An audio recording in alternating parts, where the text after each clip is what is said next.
Like me, you might be someone who does a lot for other people and you think in your mind you're doing this because you're such a good person.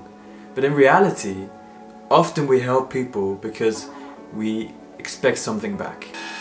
Hello everybody, my name is Felix New, and has anyone ever told you that presence is the biggest present? Present because the present moment truly is an amazing gift, and I would argue it's one of the best things that life has to offer us. So let's get into the video, and this video is about why self-care, why caring for yourself is not selfish. Like me, you might be someone who does a lot for other people and you think in your mind you're doing this because you're such a good person. I need you to tell me that I'm a good person. I know that I can be selfish and narcissistic and self-destructive, but underneath all that, deep down, I'm a good person, and I need you to tell me that I'm good. Diane? Tell me, please, Diane, tell me that I'm good. But in reality, often we help people because we expect something back. Like, even if we're being really nice and we're helping them because we feel like this is the right thing to do and we just want to see them grow, we want something in return usually. We want some love, we want, just something. We help them so we feel better about ourselves. And I think that very often, if we're in that kind of mind state, that is a sign that we haven't taken care of us enough, because you can get to a state of mind where you completely help people out of pure love and not because you want something in return. And I'm now kind of moving towards that state. I still think I probably help people sometimes because I want that love in return.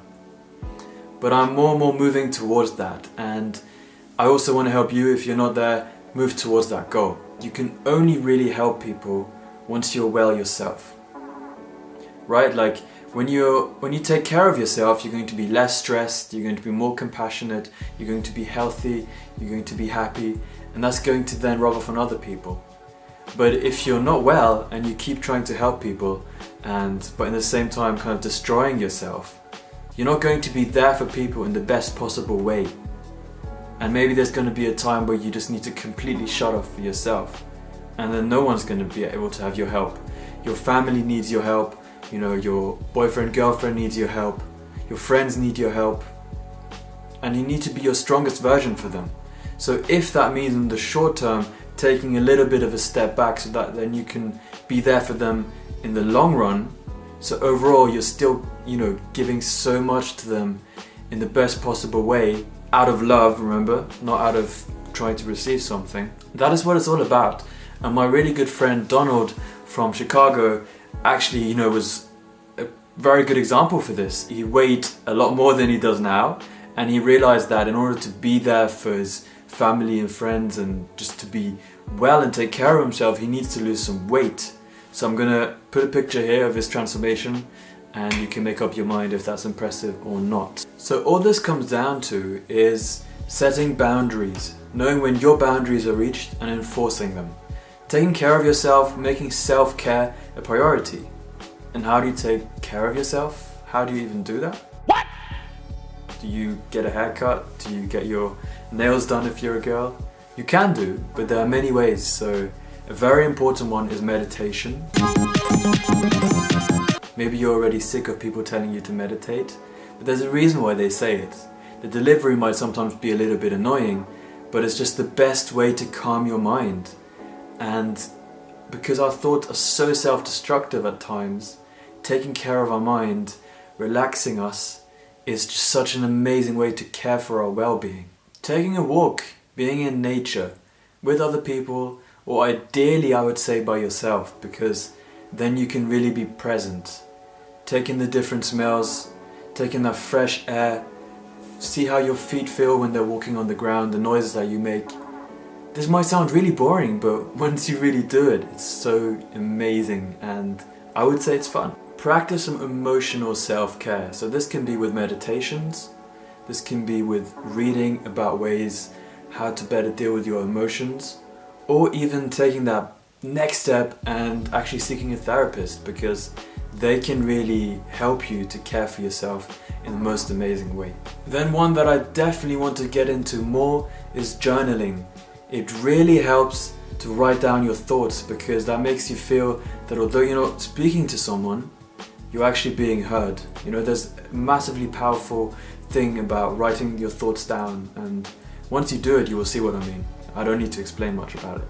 And then talking about being heard, actually meeting up with people, socializing, that is an amazing form of self-care.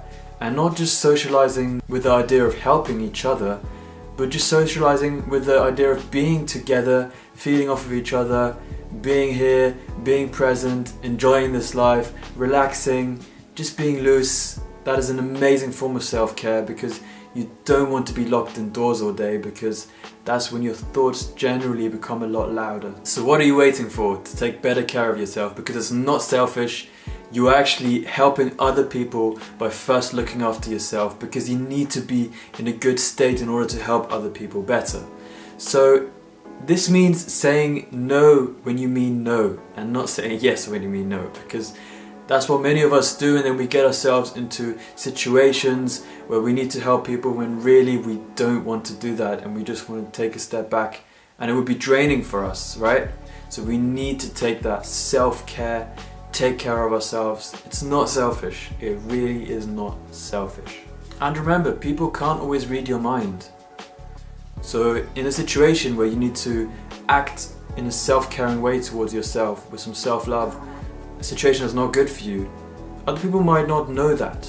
Other people might not know that you feel that way. So you need to speak your mind and say, I don't want to do that, or could we not do this right now? The coffee. No, I don't want that. That's what you got to do. It's really a form of improving your life and improving the life of people around you. So that being said, I'm going to use the intro as an outro as well. Has anyone ever told you that presence is the biggest present? I hope they have, and if not, then I have now. So I hope you have a lovely day. Thank you so much for watching. All the best.